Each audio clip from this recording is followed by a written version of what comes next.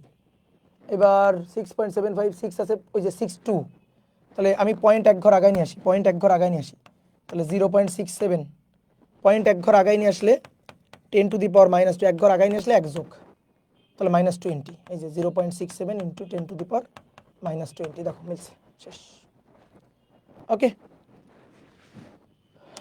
এবার বলছে এসটিপিতে হাইড্রোজেন অণুগুলার মূল গড় বর্গবেগ কত? এসটিপিতে হাইড্রোজেন অণুর ঘনত্ব এত, মূল গড় বর্গবেগ CRMS √3p/ρ, শেষ। যেহেতু পি দেওয়া আছে, এই যে ঘনত্ব দেওয়া আছে, আর এসটিপি হচ্ছে 3 × 1.01325 বা 1.01 × 10 to the power 5 divided by rho 0.09 দিয়ে এখান থেকে হিসাব করতে হবে, হিসাব করে যা পাওয়া যাবে। ঠিক আছে, এগুলো একটু ক্যালকুলেটর ছাড়া করা মুশকিল, কিন্তু এগুলো করবা লাস্টে, এগুলা করবা লাস্টে। তারপরে শিশিরাঙ্ক এত, আপেক্ষিক আর্দ্রতা এত, ওই দিন সম্পৃক্ত জলীয় বাষ্পের চাপ কত? ওই দিন সম্পৃক্ত জলীয় বাষ্পের চাপ বের করতে বলছে। তাহলে R = F divided by F গুণ 100%, ঠিক আছে, F ডিভাইডেড বাই F গুণ 100% দিয়ে এটা করবা। বলো আর কি করে দেওয়া লাগবে নাকি পারা যাবে? একই তাপমাত্রা ও চাপে সমান আয়তনের গ্যাসে সকল গ্যাসে সমান সংখ্যক অণু থাকে। অ্যাভোগাড্রোর প্রকল্প, কার প্রকল্প এটা? অ্যাভোগাড্রোর প্রকল্প, বুঝছো? দেখবা এখানে এরপরে যে কোশ্চেনগুলো আছে সবগুলো সহজ জিনিস। এই যে হ্যাং খাইছে, এই যে কতদিনের মতো। আচ্ছা যাই হোক, শেষ করে দিতাম এখন, এইটা দেখাই শেষ করে দিতাম। তাহলে এরপরে যে কোশ্চেনগুলো আছে সব একই রকম কোশ্চেন, তাহলে করতে পারবা না? দেখো অলমোস্ট কিন্তু অনেকগুলো কোশ্চেন সলভ করে দিছি, ঠিক আছে, অলমোস্ট অনেকগুলো কোশ্চেন সলভ করে দিছি। তাহলে এরপরে একটু নিজে ট্রাই করে নিবা, বুঝছো? এরপরে দেখবা লাস্টের দিকে আরো কয়েকটা কোশ্চেন আছে, তাহলে এগুলো একটু নিজে সলভ করে নিতে পারবা না? বলো। তাহলে সূত্রগুলাই হচ্ছে মেইন। তাহলে প্রথম পৃষ্ঠায় যে সূত্রগুলো লিখে দিছি, এই সূত্রগুলাই হচ্ছে মেইন। এই সূত্রগুলো খুব ভালো করে মাথায় রাখবা, তাহলে তুমি যে কোনো ম্যাথ সলভ করতে পারবা। সূত্রগুলো সব এক জায়গায়, পরীক্ষার দিন সকালবেলা সূত্রগুলো বারবার বারবার করে দেখে যাবা। দেখো কিছু জিনিস থাকবে যে একটু হ্যাঁ ক্যালকুলেটর ছাড়া কঠিন মনে হবে, কিন্তু এটা শতকরা কতটুকু থাকবে? শতকরা ধরো 2% থাকলো, শতকরা 5% থাকলো, ধরো তুমি ওইটুকু বাদই দাও না, ধরো ওইটুকু বাদই দিলাম, যেটুকু আমি পারবোই না ধরলাম, তারপরও তুমি যদি বাকিটুকু অ্যান্সার করে আসো, তাও তুমি নিশ্চিত থাকো যে তুমি চান্স পেয়ে যাবা, বুঝছো? কনফিডেন্স রাখো। ধরো আমরা স্টুডেন্টের মধ্যে থাকি, তো আমরা বুঝি স্টুডেন্টরা এখন, আগে কিন্তু অনেক পড়াশোনা করতো, এখন স্টুডেন্টরা পড়াশোনা করে না। এখন কি হয় দেখো, প্রতিযোগিতামূলক পরীক্ষাতে যদি অপোনেন্ট দুর্বল হয় তাহলে কিন্তু তোমার ভালো। ধরো 10টা স্টুডেন্টের মধ্যে তুমি একা ভালো পড়াশোনা করো, বাকি 10জন পড়াশোনা করে না, তাহলে তুমি একটু সামান্য ইফোর্ট দিলে তুমি কিন্তু জয়ী। কিন্তু 10 জনের মধ্যে 10 জনই যদি সমানভাবে পড়াশোনা করতো, তাহলে কিন্তু তোমার আরো অনেক বেশি ইফোর্ট দেওয়া লাগতো না? কিন্তু 10 জনের মধ্যে 9 জনই পড়াশোনা করে না, 9 জনই মনে করো যে একেবারে কেয়ারলেস, ঠিক আছে। এই যে আমি মাঝে একটা অনুষ্ঠানে আমি গ্রামে গেছিলাম, গ্রামের বাড়িতে, আমার গ্রামের বাড়িতে আমার এক যে পাড়ার এক ভাই, ওর ওই যে ঢাকা ভার্সিটি পরীক্ষা 3 দিন পরে, ও আমার কাছে বই নিয়ে আসছে যে ভাই আমার একটু দাগাই দেন, কি কি পড়বো। আমি ভেক্টর আর আদর্শ গ্যাস ছাড়া আর কোনো অধ্যায় পারি না, আর কোনো অধ্যায়। কিছুই পারিস না? আমি জিজ্ঞেস করলাম কিছুই পারিস না? না কিছুই পারি না। কোনো সূত্র টুত্র পারিস না? না পারি না। তো এই হচ্ছে অবস্থা, বুঝলা? তো এইরকম মনে করো বহুত স্টুডেন্টের অবস্থা এরকম। তাহলে তুমি একটু নড়ে চড়ে বসলেই কিন্তু হয়ে যাবে। এখন এই নড়ে চড়ে বসাটাই তো মুশকিল, যে ভাই আমি মানে অন্যদের ক্যাটাগরিতে পড়ে যাচ্ছি, ওটা পড়তে দিও না, নিজেরে তুলে নিয়ে আসো, ঠিক আছে, ওইখান থেকে তুলে নিয়ে আসো। একটু জাস্ট পড়াশোনার মধ্যে থাকলেই, পড়াশোনার একটু সামান্য পড়াশোনার মধ্যেই থাকলেই তোমার মনে করো যে পাবলিক একটা সিট কনফার্ম, বুঝতে পারছো? একটু ধৈর্য নিয়ে একটু চেষ্টা করো, দেখবা হয়ে গেছে, ঠিক আছে। ভয় পাওয়ার কিছু নেই। অনেকে কি করে ভয় পেয়ে আমি মনে হয় পারবো না, আরে ভাই নামো আগে, যুদ্ধে নামে তুমি যদি না পারো সেটা আলাদা কথা, তুমি যুদ্ধে যাওয়ার আগেই তুমি বলতেছো আমি পারবো না, ঠিক আছে, তাহলে তো আর হবে না, কথা বুঝছো? তো তুমি পারবা, একটু পড়াশোনার মধ্যে থাকলেই তুমি পারবা। জাস্ট একটু পড়াশোনার মধ্যে থাকতে হবে, একটু প্র্যাকটিসের মধ্যে থাকতে হবে, একটু বই নিয়ে বসতে হবে। তোমার কি কাজ এখন, তাই না? পড়াশোনা ছাড়া আর কোনো কাজ আছে? পড়াশোনা ছাড়া তো কোনো কাজই নেই, তাহলে পড়াশোনা করতে হবে, বুঝছো? আমরা স্টুডেন্টের মধ্যে থাকি, তো স্টুডেন্টের বিভিন্ন ধরনের রোগ হয়। যেমন একটা রোগ হচ্ছে হতাশা, ডিপ্রেশন, এগুলোর মারা দরকার ধরা। হেই তোর কিসের ডিপ্রেশন? হ্যাঁ, ডিপ্রেশন কিসের ডিপ্রেশন? তোমার ঘরে এসে দায়িত্বের বোঝা পড়ছে, তোমার সংসার চালানো লাগে, তো এখন ডিপ্রেশন? পড়াশোনা নিয়ে মানুষের ডিপ্রেশন, মানে এগুলো আমার না শুনলে হাসি লাগে যে পড়াশোনা নিয়ে ডিপ্রেশনে পড়ে মানুষ। পড়াশোনা নিয়ে কিসের ডিপ্রেশন? দুনিয়ার সবচেয়ে সহজ কাজ পড়াশোনা করা, সবচেয়ে সহজ কাজ পড়াশোনা করা। জাস্ট রেগুলার হচ্ছে খাওয়া দাওয়ার মতো করে 3 বেলা খাই, 3 বেলা একটু বই নিয়ে বসতে হবে। 3 বেলা বসতে হবে না, 1 বেলা বসলেই হবে, জাস্ট একটু বই নিয়ে বসতে হবে। যে সকল কাজগুলাতে মনে করো যে তোমাকে ডাইভার্ট করে নিয়ে যাওয়া যায়, যেদিকে তোমার মনে করো যে মনোযোগ সরে যায়, সেই সকল জায়গা থেকে সরে আসতে হবে। ঠিক আছে, কষ্ট হবে, কিন্তু সেরকম একটা মানে মনোবল রাখতে হবে যে না, আমি নিজের আদি ঠিক রাখবো, বুঝছো? আমরা দেখবা অনেক স্টুডেন্টকে দেখি, মনে করো বলি যে ওর জাতে মাতাল হলো তালে ঠিক আছে, এরকম জাতে মাতাল হইলো তালে ঠিক থাকা লাগবে। তুমি জাতেও মাতাল তালেও মাতাল হইলে হবে না, বুঝলা? যাই করো, খেলাধুলা করো, ঘুরে বেড়াও, যাই করো, মোবাইল টেপো, ফেসবুক চালাও, টিভি দেখো, যাই করো, পড়াশোনা ঠিক রেখে করো, তাহলে মনে করো যে দিন শেষে কোনো ঝামেলা নেই, ডিপ্রেশন নাই, কোনো ঝামেলা নাই। কিন্তু তুমি সারাদিন মোবাইলের মধ্যে মানে পড়ে আসো, দিয়ে বলতেছে ভাই আমি ডিপ্রেশনে পড়ে গেছি, তাহলে হবে? অফলাইনে মাঝে মাঝে কিছু স্টুডেন্ট ওরে পর পর ধরো যে 7 দিন অন্তর অন্তর মোটিভেশন দেওয়া লাগে, 7 দিন অন্তর অন্তর, এটা কেমনে সম্ভব? 7 দিন অন্তর অন্তর মোটিভেশন দিয়ে হয় বলো? এই মোটিভেশন থাকে না, তাহলে ওই ওই মোটিভেশন দিয়ে কোনো কাজ হবে না। ভাই তুমি যদি নিজের দায়িত্ব নিজে না নিতে পারো তাহলে কেমনে হবে? ঠিক আছে, তুমি শুধু দেখো সবচেয়ে সহজ কাজ, শুধু একটু রেগুলার পড়াশোনার মধ্যে থাকা, এটা থাকলেই তুমি পারবা, বুঝলা? তুমি যখনই দেখবা অ্যাডমিশন টেস্টের রেজাল্ট দিছে, চেষ্টা করে গিয়ে তুমি তুমি চেষ্টা করছো, তুমি চেষ্টার ঘাটতি রাখো না, তুমি, আমি তোমাকে গ্যারান্টি দিচ্ছি, ঠিক আছে, যে উপরওয়ালা সহায় থাকলে অবশ্যই তোমার একটা সিটের নাম আসবে, বুঝলা? এবং অবশ্যই সৃষ্টিকর্তা তো সহায় হবে, তুমি কষ্ট করলে কেন সহায় হবে না? তুমি যদি কষ্ট করো তাহলে অবশ্যই সৃষ্টিকর্তা তোমার দিকে দেখবে। কিন্তু তুমি কষ্ট করো নাই, তুমি পরিশ্রম করো নাই, তুমি ফাঁকি দিছো, তাহলে তো সৃষ্টিকর্তা মনে করো তোমার শাস্তি দিবে, যে ওরে আমি চান্স দিবই না, ওটার শাস্তি, বুঝছো? সবসময় নিজের মনোবল ঠিক রাখবা, তাহলে দেখবা হয়ে যাবে। মনোবল ঠিক রাখবা, পড়াশোনার মধ্যে থাকবা, একটা লাইফে একটা রুটিন নিয়ে আসবা, লাইফটাকে অগোছালো রাখবা না, একটা লাইফকে একটা রুটিনের মধ্যে নিয়ে আসবা, ঠিক আছে? ওকে, তো ট্রাই করবা তাহলে এই অধ্যায়, বুঝতে পারছো? তাহলে এই অধ্যায়ের আমি এই পিডিএফটা এখনই দিয়ে দিচ্ছি, তাহলে এই অধ্যায়টা ট্রাই করবা। ওকে, টাটা।